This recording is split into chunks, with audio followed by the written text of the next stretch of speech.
For Ukrainian, they defend themselves and they are heroes, they are warriors. Like, she is a Christian, but even we Muslims and all Palestinian Muslims, they just cried over her because Washington is the primary political and financial support of the occupation of Palestine since nearly 1948.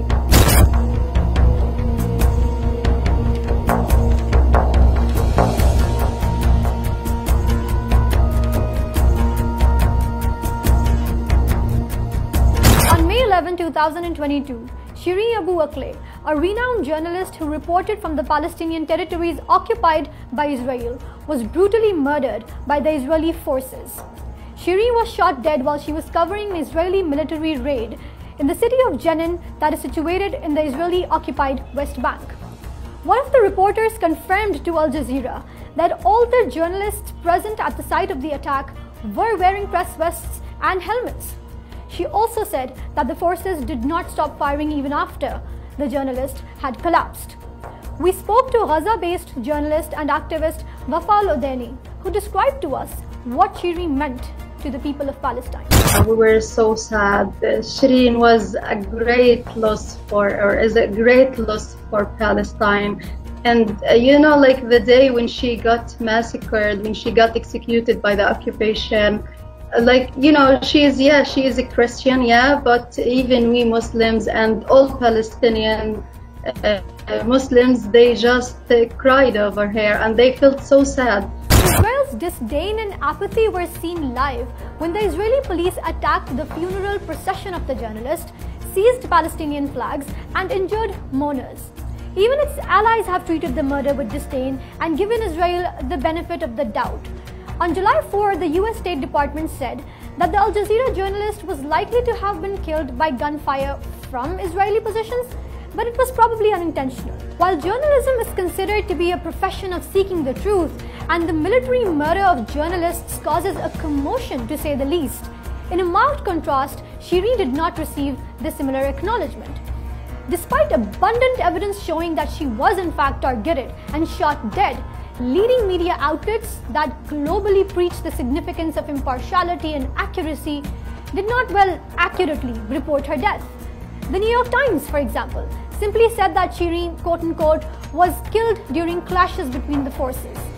Forbes used similar vocabulary.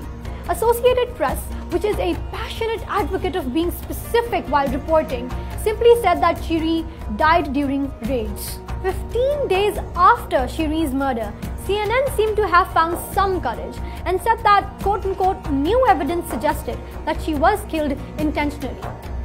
None of these truth-seeking media outlets that apparently aim to mitigate and expose fallacies remembered their style guides and lectures and lessons. One cannot help but wonder why the Western media is so hesitant when it comes to reporting the crimes of the Israeli forces. Because Washington is the primary political and financial support of the occupation of Palestine since nearly 1948, especially recently with $4 billion in annual aid to the apartheid regime's military.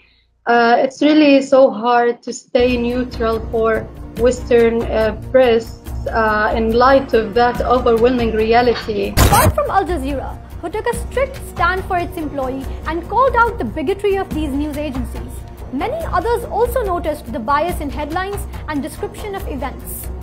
We also asked Wafa whether the Western media is as free as it claims to be. It's just a stereotypical image about the Western media. They are neutral and stuff, but indeed, and in the ground, the reality is something different.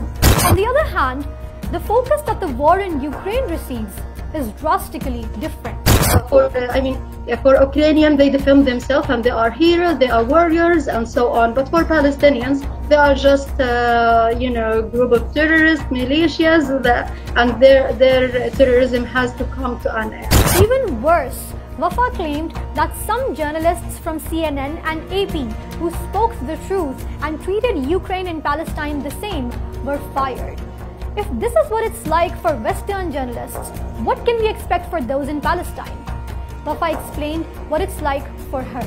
Of course, no doubt. I always feel like I'm under threat, like I'm under arrest. Like in any time, I'm going to be a martyr. I'm going to be a prisoner. I'm going to lose, like I'm going to get injured by the occupation fire. So really, you know, we always under threat. However, Wafa and her colleagues remain steadfast. So, but this thing doesn't mean that we are going to stop reporting or to stop talking. They mean to silence us.